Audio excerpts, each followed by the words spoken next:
Le Seigneur te bénisse là où tu te trouves sur le globe, que la paix du Seigneur soit ton partage. Nous sommes encore ensemble ici sur le plateau de BCN, bénissant le Seigneur pour ma vie, pour ta vie et pour ce moment de partage que nous allons avoir dans la présence du Seigneur ici, parce que nous croyons que le Seigneur est présent. Nous sommes en train de parler de sa parole, de sa volonté pour que tu vives libre et réellement libre. Bienvenue dans la série Free Indeed ou réellement libre. Nous sommes encore bénis d'avoir l'homme de Dieu, apôtre Yoshua Massassou. Bienvenue encore une fois. Merci. Que le Seigneur vous bénisse également avec nous et qu'il bénisse aussi ce moment que nous allons passer. Amen. Et qu'il agrée de sa présence au nom de Jésus. Amen. Nous bénissons le Seigneur alors pour ce nouveau jour où nous continuons notre conversation sur la liberté que le Seigneur cherche pour son peuple. Nous parlons de réellement libre, nous parlons de la parole de Dieu qui dit que si le Fils vous a franchi, vous serez réellement libre. La fois passée, nous avons parlé de la nécessité de la délivrance ou de ce processus de délivrance dans la vie de ceux qui manquent cette liberté que le Seigneur nous a donnée, pourtant ne la voient pas dans leur vie. Mais nous avons aussi réalisé que malgré la bonne volonté, malgré même le fait de savoir que c'est la volonté de Dieu, il y a quand même, les gens ne parviennent pas à cette liberté. Et nous avons constaté qu'il y a un ennemi derrière. Alors aujourd'hui, nous aimerions parler de l'ennemi de notre âme qui est Satan. Et nous voulons avoir encore un éclaircissement sur ses méthodes, sur ses agissements.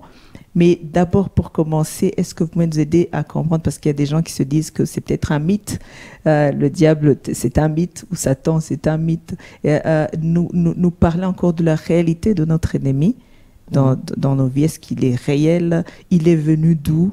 Quel a été ses débuts? Est-ce que Dieu nous a créé un adversaire pour qu'ensuite il vienne le combattre? Je crois qu'il y a des questions parmi les gens qui se demandent quel est l'éclaircissement que vous pouvez donner sur qui est Satan, quelle est sa réalité dans cette vie. Merci beaucoup. Merci pour cette question importante. Je vais lever l'équivoque. Il y a deux extrêmes à éviter dans lesquels les gens tombent. L'extrémité, l'un des extrêmes, c'est il y a une partie des gens qui croient que Satan n'existe pas, ou veulent ne pas croire qu'il existe, ou nient carrément son existence. J'estime que tout est fatalité, c'est du positif, négatif, il n'y a pas de Satan. Tout est lumière, ténèbres, il n'y a pas de Satan. C'est une création des gens faibles d'esprit, ou alors les gens pas intelligents, ou les gens pas réfléchis. Alors ils parlent de Satan d'une façon, pour les uns c'est des faibles ou des paresseux qui fuient la réalité en l'attribuant à un être méchant qui s'appelle Satan. Et qu'en réalité il n'existe pas, simplement le résultat de nos défaillances, de nos faiblesses, de nos incapacités, et ils défendent cela. Et ils vivent comme si Satan n'existe pas, les démons n'existent pas, le monde spirituel, c'est pour les enfants et les femmes, les faibles. Alors, l'autre extrême aussi à éviter, c'est l'extrême où le Satan existe. Il est tout-puissant, il est omniprésent, il agit, il est partout, il faut faire attention à tout, il est dans la casserole, il est dans le drap, il est dans le lit, il est dans le boire, il est partout. Il est partout, et non seulement partout, il est tout puissant. Comme si Dieu, vraiment, c'est par hasard, face à Satan, et qu'ils n'ont pas d'issue. Ils doivent... Alors, ça, c'est deux extrêmes qui résultent encore du mensonge de Satan pour que les gens vivent dans l'ignorance, parce que vous vous souvenez de l'Écriture qui dit vous connaîtrez la vérité, la vérité vous affranchira. Et c'est donc la connaissance, le disciple parfait, le disciple réel, ou le vrai disciple qui connaît la vérité, obtient la liberté. Donc, tant qu'on ne connaît pas la vérité sur Satan, la vérité sur ce qui nous lie, la vérité sur l'ennemi de nos âmes vont rester esclaves de cet ennemi. Donc, il existe bel et bien, il a une origine, il a une histoire, il est réel, il agit, il a agi, et il y a aussi un plan de Dieu sur sa vie, sur sa personne, et ce plan s'exécutera ou s'exécute déjà. Parce que voici ce que la Bible dit. Du Nouveau Testament, non, de l'Ancien Testament jusqu'au Nouveau Testament, prenons de la Genèse jusqu'à l'Apocalypse. Déjà, en Genèse, on parle du serpent ancien, du serpent qui a séduit Ève et qui a amené Ève en disant « Dieu a-t-il réellement dit ?» et qui l'a amené jusqu'à lui faire manger le fruit interdit et jusqu'à le culpabiliser, jusque on voit Satan en Genèse. En avançant, on voit aussi Satan dans Samuel, où David, la Bible dit, Satan s'éleva contre Israël et poussa David à faire le recensement. Donc, on voit Satan aussi. On peut avancer, on voit dans Zacharie aussi Satan qui accuse Josué, et dont l'ange. Bref, ça c'est, on le voit dans l'histoire, mais aussi dans le Nouveau Testament, n'en parlons pas. N'en parlons pas sur Hérode, sur tout ça. On voit Satan, on voit ses actions, on le voit au désert tentant Jésus après 40 ans. Bref. Mais allons maintenant à l'Apocalypse. Là, c'est Alpha et Oméga. Oui, oui. La Bible dit, il y guerre dans les cieux. Les dragons, les serpents anciens combattit avec ses anges. Mais il ne fait pas le plus fort. Et sa place ne fait plus trouver dans les cieux. Parce que quand on fait un coup d'État et qu'on échoue, et quand on fait un coup d'État, il y a trois possibilités. Soit on réussit et on renverse le pouvoir en place, soit on fuit, on échoue, on fuit, et on quitte le pays, on est précipité en dehors du pays, on fuit, ou alors on est tué. On est condamné ou tué. Donc, je crois qu'ayant failli, parce qu'elle dit qu'il était parfait en beauté, il était l'ange brillant. D'ailleurs, son nom, Lucifer, signifie ange, ou alors astre brillant, radiant. Il n'était pas encore Satan, parce que Satan signifie adversaire, ou opposant. Et alors, il ne s'était pas encore opposé. Dans sa nature, il était beau, il était un archange, donc un ange puissant. Et alors, un jour, l'orgueil lui est monté dans le cœur. Il a dit, je mettrai mon siège au-dessus du trône de l'Éternel. Je me lèverai sur les gens. Donc, quelque chose s'est passé pour que cet archange passe de Lucifer à Satan. À Satan. Donc, il n'a pas été créé Satan. Non, non. Il a été créé un ange de lumière. lumière. La Bible dit que même les instruments de louange étaient créés pour lui et qu'il était au milieu de pierres précieuses. Quand vous lisez les textes des Écritures, vous lisez dans Ézéchiel, vous lisez dans Ésaïe, vous voyez comment sa gloire, quand on l'appelle le roi de Tyr, vous voyez vraiment que sa gloire première était glorieuse, si on peut dire ça comme ça. Mais à un moment, quelque chose s'est passé. Alors, dans l'Apocalypse, on dit qu'il combattit avec les tiers des anges et sa place ne fut trouvée. Il fut précipité et il descendit avec une grande colère. Et sachant qu'il a très peu de temps, avec une grande colère, au fait séduisant, parce qu'on l'appelle aussi le séducteur. Voilà comment il est venu. Donc, en réalité, il est réel, parce que ce n'est pas une invention comme ça. Parce que Dieu ne ment pas, les Écritures sont claires, cet homme Satan existe, les tiers des anges sont descendus pour nous empêcher, nous, d'aller au ciel, parce que c'est sûr qu'il, j'allais dire regrette, c'est sûr qu'il a manqué sa place et qu'il aimerait qu'on soit avec lui dans sa condamnation, dans le feu éternel, Et c'est comme ça qu'il séduit les saints, il séduit les enfants de Dieu. Parce qu'il se dit, place que je n'ai pas, vous n'allez pas non plus avoir. Si je n'ai plus de chance d'y aller, je vais tout faire pour que vous n'y allez pas non plus. Oui. Voilà. Donc Satan est une réalité réelle, si je peux dire ça tautologiquement. Et même le fait de le nier n'est pas pour autant, ne le rend pas irréel pour autant. Ouais, parce que si tu as un brigand qui entre dans ta chambre et tu dis non, il n'existe pas, il n'y a rien, ça ne l'empêche pas d'opérer. Donc les renier ou les dénis de quelque chose n'empêche pas cette réalité d'être réelle. Oui, merci beaucoup. Je vais vous faire passer peut-être dans les Écritures, nous allons lire 2 Corinthiens, chapitre 4, verset 4, pour que je puisse passer à la question suivante.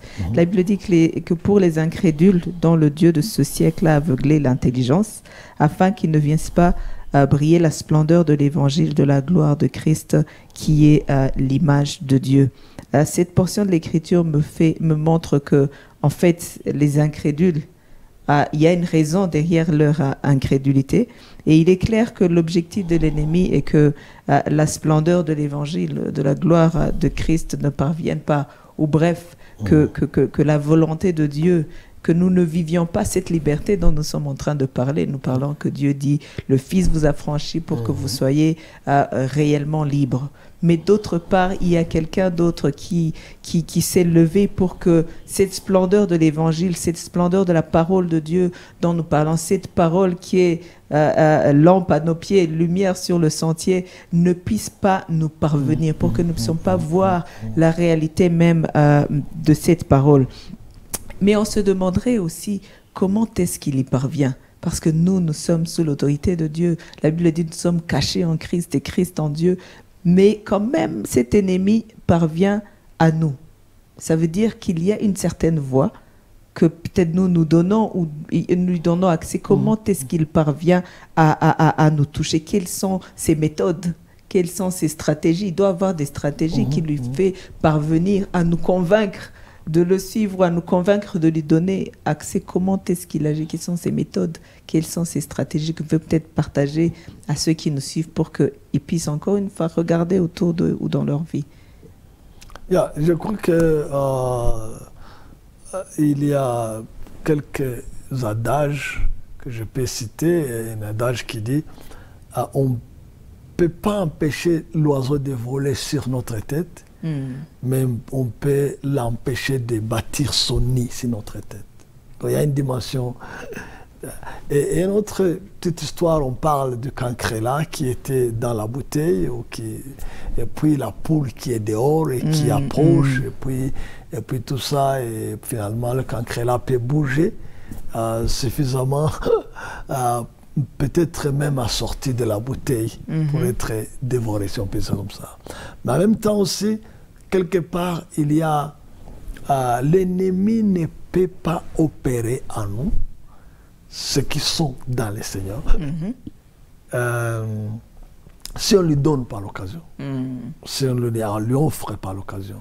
Et là, on parle d'aveuglement, donc de nous rendre aveugles pour qu'il puisse opérer librement sans. Si l'évangile est voilé, parce que l'évangile c'est la bonne nouvelle, et la bonne nouvelle c'est la connaissance qui nous libère, donc il faut absolument faire une obstruction pour qu'on ne voie pas. Alors, comment opère-t-il? Number one, dans notre nature, j'allais dire nature naturelle, dans notre nature humaine, opèrent ces 3 facteurs, ou ces 3 éléments. La convoitise des yeux, la convoitise de la chair, et l'orgueil de la vie, que je peux dire aussi convoitise de la position. Donc, ces convoitises en nous sont une fertilité, sont un élément, sont des espions, sont des partenaires avec l'ennemi de nos âmes et avec le monde aussi. Et c'est par ces ennemis que l'ennemi passe pour avoir accès à nous. Comment fait-il? Prenons le cas de Ève. Ève, il a vu le fruit, Mais en elle, il y avait une convoitise. Et l'orgueil. L'orgueil de la vie. Par exemple, on lui a proposé, tu sais quoi, si vous mangez de ce fruit, vous serez comme l'Éternel. C'est-à-dire, c'est une convoitise de position. Et c'est ça l'orgueil. Je crois qu'il a dit, oh, c'est bon. Quand même. Hein, non, quand même, ça peut promotion. Elle pouvait dire, on n'a pas besoin d'être comme l'Éternel. Donc, en nous, il y a une disposition, il y a des choses qui donnent à l'ennemi l'accès, qui coopèrent, qui en nous des éléments qui sont de la nature de l'ennemi, en fait, dont l'ennemi peut mieux parler. Oui. Séduction. La séduction, c'est le pas numéro 1 que l'ennemi utilise, c'est-à-dire donner une image de quelque chose qui est fausse, en fait, et donner une image vraie, belle. C'est pourquoi, souvenez-vous qu'un de ses noms se transforme en ange de lumière. Et le père du mensonge. Donc, il peut vous vendre des choses mauvaises en leur donnant une forme bien. Et c'est ça la séduction, c'est te convaincre que l'interdit n'existe pas. Au fait que l'interdit n'est pas interdit. Donc complètement. C'est une méthode qu'il utilise. C'est ça la séduction. C'est l'étape numéro 1. Parce que si tu n'es pas séduit, il ne peut pas te prendre. Oui. Et la meilleure façon de l'éviter, c'est la mort à soi qui tire les convoitises à nous, les séductions à nous. Donc, on n'est plus séduisible. Mais là, ce sont ses voies, il utilise la séduction. La séduction d'abord. Mais il a un plan quand même, il a un objectif dans cette séduction. J'allais dire, c'est un voyage, oui. C'est une marche, c'est un processus. Ça commence par la séduction. Quand tu réponds à la séduction, c'est-à-dire, il te dit, tu sais quoi, cette fille est très belle, ou alors, ce garçon est très beau, et tu te dis, oh, waouh, tu commences à avoir des imaginations là, et la séduction est partie pour la chair. Ou alors, ce véhicule est bon, tu peux le posséder. Cette maison, tu peux aussi. Tu commences à aller au désir et aux convoitises. Et là, il ne te dit pas que les moyens pour l'avoir, ce ne sont pas corrects. Parce que tu es déjà emballé, transporté. Donc, la séduction d'abord. Et puis après, une fois séduit, tu violes la loi de l'Éternel. Il te pousse à désobéir, à te détourner de la voie du Seigneur. Et quand tu t'es détourné, il a un élément d'accusation. Mais il ne s'arrête pas là-bas. Il doit s'assurer que tu as signé. Parce qu'il faut qu'il y ait un pacte, il faut qu'il y ait une alliance, il faut qu'il y ait un élément, un support, quelque chose qu'il va rappeler, quelque chose qui lui donne le droit légal sur toi. Parce que s'il ne l'a pas, il ne pourra pas opérer et te maintenir captif. Parce que chaque prisonnier doit avoir un dossier pour qu'on les maintienne en cachot. Séduction, d'abord. Violation de la loi, ou alors c'est toi qui violes la loi du Seigneur, ou désobéissance. Enfin, signature, ou covenant, ou alliance. Oui, alliance. Après, quand tu as fait ça, alors il peut, comme les textes que tu as lus, il peut l'aveugler. C'est dont le Dieu de ce siècle a aveuglé l'intelligence. Une fois aveuglé, on peut t'enchaîner, on peut te mettre au cachot, on peut te mettre en V, alors on peut commencer le processus, voler, tuer, détruire. Vous voyez qu'il y a un voyage, je l'ai énuméré en 7 niveaux. Oui. Séduction, violation de la loi de l'Éternel ou désobéissance. Par exemple, Dieu a dit ne tue pas. Lui te pousse à avorter. Tu tues. Même si tu dis je n'ai pas pris une machette, mais pour Dieu, une personne qui a un jour ou deux, c'est déjà une personne, une vie. Signature, là, tu as le sang qui a coulé, tu as le reste, tu as le sang sur les mains, et tout le contexte dans lequel tu as fait l'avortement, et puis après, alors, il peut t'aveugler pour dire, bon, Dieu ne peut plus te compter parmi ses enfants, tu n'es pas... Avec ce que tu as fait là, maintenant, tout ça, alors, tu n'as qu'à continuer. Tu n'appartiens qu'à moi. Oh, alors, tu es aveuglé. Tu ne vois pas les plans de Dieu, les promesses de Dieu, l'œuvre de la croix, les sangs de l'agneau qui peut encore laver, une chance, j'allais dire, une grâce de revenir, de sortir de la disgrâce. Et tout ça, tu ne vois pas. Parce que tu es aveuglé, et puis bon, tu es lié, puis après, tu voles la paix, tu voles l'argent, tu voles tout ça, tu voles la santé, et tu tues. Parce que peut-être qu'on a même perforé l'utérus, on ne sait pas ce qu'on a fait, on a beaucoup de choses, et puis finalement, et puis après, tu n'es pas vivant, et puis bon, les enfants qui allaient venir de cet utérus ne sont plus. On a tué toute une génération comme ça, en potentiel, et voilà. Je comprends bien, si j'ai bien compris, c'est que d'abord, ce qui donne accès à l'ennemi, c'est ce qui habite au-dedans de nous, dans la convoitise des yeux, la convoitise de la chair et l'orgueil de la vie. Et tout ça sont des choses qui viennent être de ce que nous voyons, de ce que nous sentons, de ce que nous désirons. Vous vouliez ajouter quelque chose peut-être? Je voulais dire que ça, c'est dans notre nature qui coopère mieux avec l'ennemi. C'est-à-dire que la meilleure façon de couper court à l'ennemi, c'est de faire taire, c'est de tuer ce combattant. Et c'est possible. C'est possible. C'est en fait ça la consécration. C'est quand on dit la mort à soi, ça n'a rien d'autre. C'est pour dire, regarde, mais agis comme si tu n'as pas regardé. Parce que tu es aveugle par rapport à ça, à ces choses dans ça. Et une position bien, tu peux désirer ou prier pour ça, mais te battre, en faire une passion pour toi, à tout prix, par tous les moyens, non. Tu es mort à cette ambition. Tant que cela ne vient pas de Dieu, par Dieu et pour Dieu. Parce que ça doit venir de Dieu, origine, par Dieu et pour Dieu. Donc, la place que je veux, il faut qu'elle me soit donnée de Dieu. Il faut que j'y arrive par Dieu. Et aussi, il faut que je l'aie pour Dieu, pour donner gloire au Seigneur.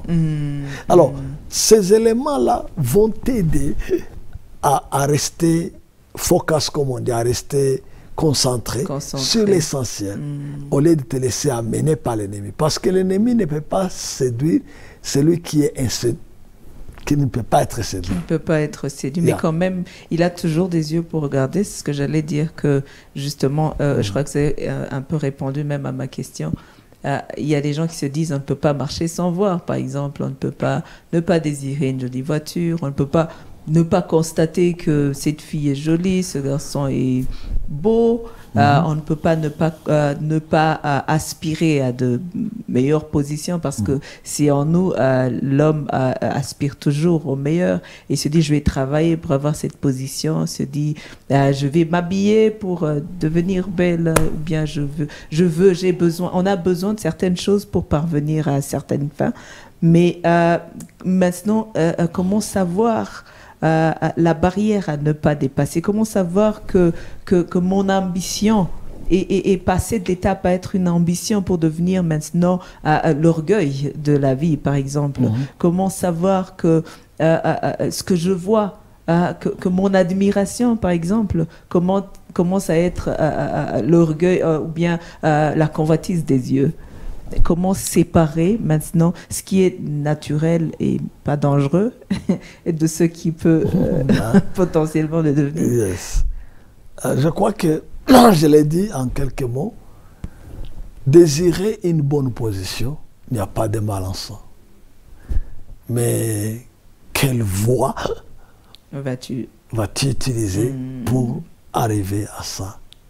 C'est là qu'elle commence. Alors, plus tu es animé de la convoitise, plus tu es aveugle sur les voies ou les moyens par lesquels atteindre. Donc, désirer, apprécier une jeune fille ou une jeune maman ou une très belle créature, il n'y a pas de péché en ça. De toute façon, c'est apprécier que Dieu... Si l'esthétique est une science, que ça a des règles, si la beauté est définie à des critères et qu'elle est belle, béni soit le Seigneur qui en a fait belle. Et la beauté en soi est relative. Pour moi, je dis, elle est belle, oh good. Et je bénis Dieu qui l'a fait belle. Alors, si Dieu sort de l'équation, Si tu commences, tu es tellement animé que tu ne sais pas voir les intérêts de Dieu et les voies de Dieu, la limite commence à être maintenant franchie. En fait, c'est là. En quoi est-il naître cette admiration ou de ce désir? Vouloir manger, avoir faim, naturel. Alors, vouloir manger jusqu'à l'excès, là, si tu as fait place à la convoitise, à la gloutonnerie, jusqu'à la gourmandise, et là, les limites sont franchies. Tu ne manges plus pour Dieu, par Dieu et de Dieu. Tu manges de toi, par toi et pour toi. Je pense que c'est assez clair. Et l'ennemi est réel, comme nous continuons à le dire et à le rappeler à ceux qui nous suivent. Il a des méthodes, il a des manières d'agir. Mais une des choses que vous avez mentionné, c'est comment il vient pour te séduire. Et je pense que ceux qui viennent séduire ne vient pas avec une mauvaise image. Parce que la Bible même le dit, comme vous avez mentionné, il est déguisé en ange de lumière. Mais nous avons besoin, pas seulement de savoir que l'ennemi est une réalité, ses méthodes et comment il agit, mais nous voulons aussi le reconnaître quand même quand il vient, et nous voulons que ceux qui nous suivent même comprennent comment est-ce qu'il vient. Nous voulons comment discerner ses œuvres, parce que ses œuvres sont réelles, elles sont évidentes, mais comment quelqu'un peut discerner ses œuvres de la manière la plus basique. Comment quelqu'un qui est bien disposé peut discerner même les œuvres de l'ennemi dans sa vie, dans sa famille, dans le pays, dans les nations. La première chose, c'est de savoir que, je reprends tes propres mots, c'est de savoir qu'il ne viendra pas dans une image moche ou très salope. Je vois parfois des caricatures où on fait le diable avec des cornes noires et puis des dents comme ça. C'est en fait, c'est encore un mensonge de l'ennemi pour qu'on croie qu'on n'est pas dans ses griffes quand on a affaire à un bel homme ou à une belle femme ou dans un joli cadre. Non. Ou à quelqu'un de poli, qui parle bien, qui te cherche du bien. La Bible ne dit pas qu'on lui a enlevé sa beauté. La Bible dit il était un astre, un archange, parfait en beauté. C'est la Bible qui le dit. Oui. Alors, en le précipitant, on n'a pas dit on lui a arraché la beauté. Non. Il peut être... Il peut voler, tuer, égorger, tout en restant parfait en beauté. En fait, c'est quoi la séduction? C'est prendre du poison et mettre du sirop ou quelque chose de délicieux au-dessus. Alors, quand on consomme les bonbons, on n'a pas l'idée que dans les bonbons, il y a la Alors, c'est important qu'on les sache, qu'il peut se déguiser, qu'il peut faire. Mais la Bible dit aussi, il ne vient que. Pour dire, même s'il donne une apparence bien, la finalité c'est voler, égorger, tuer, égorger et détruire. Et même tu vois qu'il y a une progression en ça. Vole-moi, mais laissez-moi en vie. Peut-être que je pourrais trouver, récupérer ou trouver ou recréer ma possession. Et si tu me tues, ne détruis pas ma génération. Au moins, quelqu'un relèvera mon nom. Mais lui, comme il est méchant, il s'appelle le méchant, père du mensonge, le meurtrier, le malin. Il vole, il tue et détruit. Donc, comment reconnaître ses œuvres? C'est que, number one, plus tu t'attaches aux Écritures, plus tu as la lumière de Dieu, plus tu peux distinguer entre la séduction, le faux qui s'habille en vrai, l'ange de lumière, celui qui se fait passer pour l'ange de lumière, et le véritable lumière. Tu peux distinguer entre celui qui apparaît comme les lions et le véritable lion. Tu vois, il faut un discernement. Alors, plus tu es rempli de sa parole du Seigneur, plus tu es à la lumière du Seigneur, plus tu es libre par rapport à sa convoitise, plus tu peux discerner au loin ses méthodes. Alors en discernant, bien sûr, tu vas éviter de lui donner l'occasion d'être en contact avec lui ou de pactiser avec lui. Et en évitant de pactiser avec lui, il ne pourra pas t'aveugler. Parce qu'il ne peut pas t'aveugler, il ne peut pas te voler, te tuer, te détruire, parce que vous n'avez rien en commun. Et Jésus dit, je m'en vais, l'ennemi vient, mais il n'a rien en moi. Donc il est possible de vivre une vie ici sur terre, sans savoir rien de l'ennemi.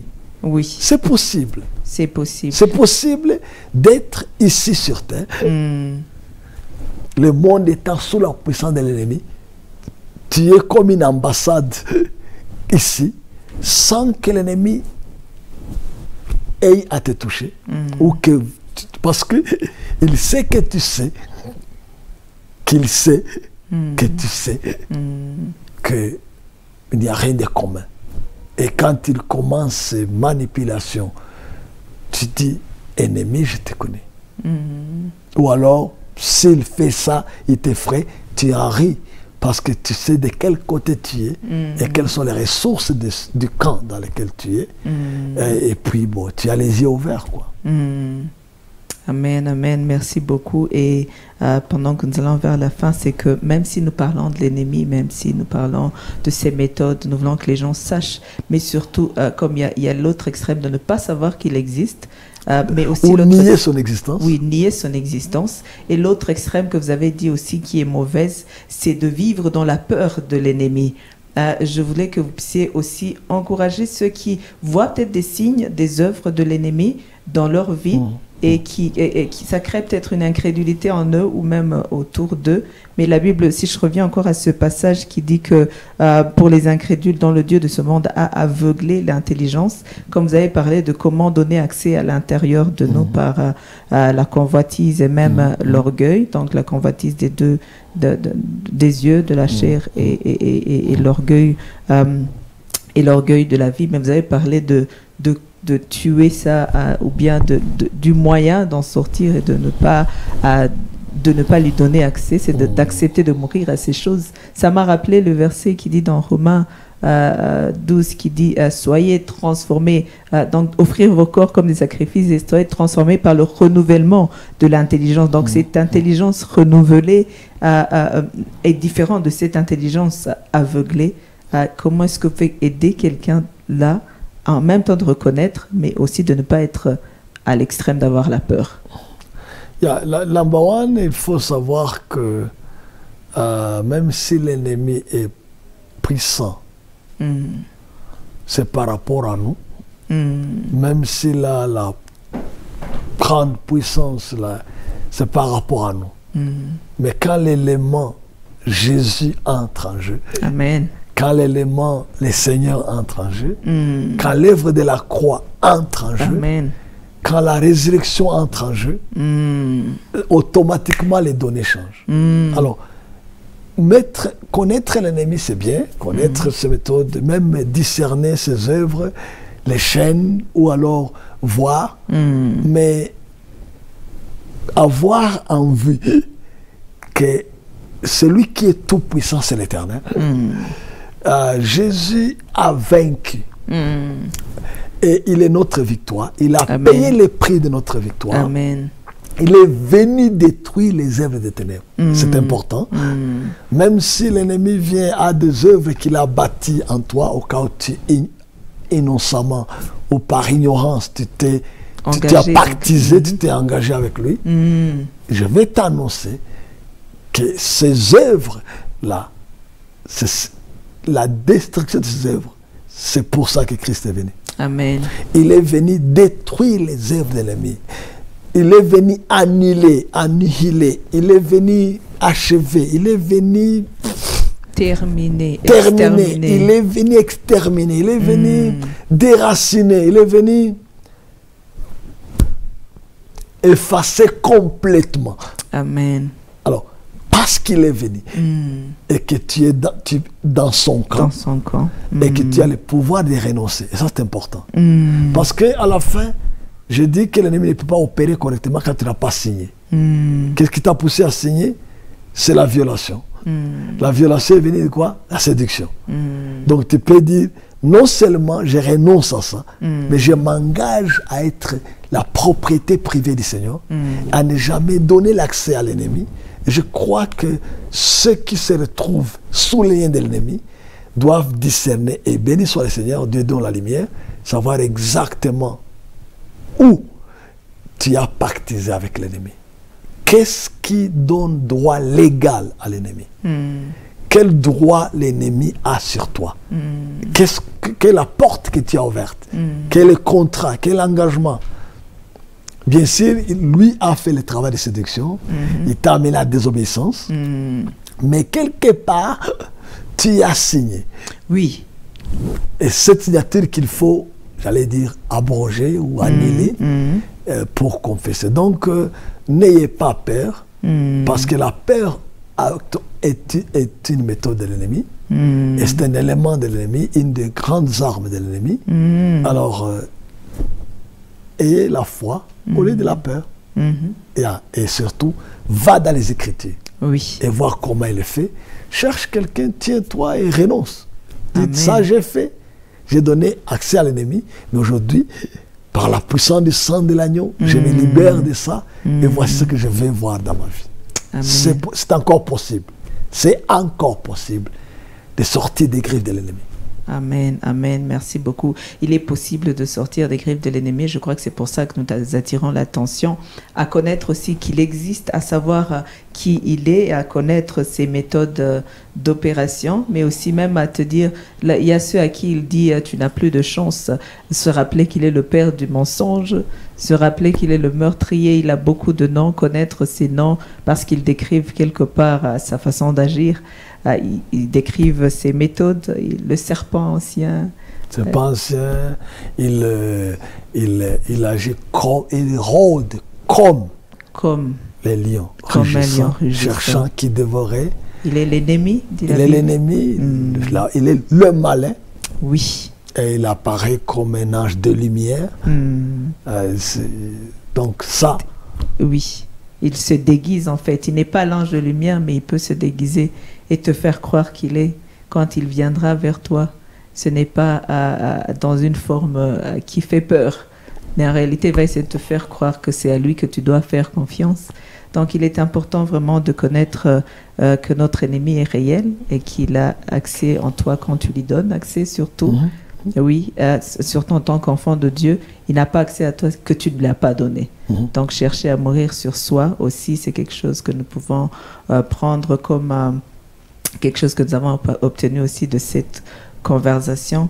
Mais notre prière aussi est que tu connaisses la vérité, comme dit la Bible, vous connaîtrez la vérité et la vérité vous affranchira. L'objectif, c'est que tu connaisses la vérité et que tu vives réellement libre, que cette vérité t'affranchisse de ton ignorance, de la peur où l'ennemi t'a retenu, de cette ignorance où l'ennemi t'a retenu captif, de tes promesses ou des pactes, des alliances que tu as fait, que tu saches qu'il est possible de renoncer à toutes ces choses que l'ennemi a emmenées dans ta vie et te fait croire qu'il est inexistant ou t'aveugle par rapport à ses méthodes et à ses manières d'agir. Nous allons demander à l'homme de Dieu de prier pour nous pendant que nous clôturons, parce que toutes ces choses, si les gens ne voient pas ou n'agissent pas, tu ne peux pas laisser un ennemi, tu vois qu'il va te tuer et ne pas le combattre. Mais c'est que quelque part, il y a un aveuglement, il y a un passage de la Bible, il y a un homme de Dieu qui était encerclé par une armée qui voulait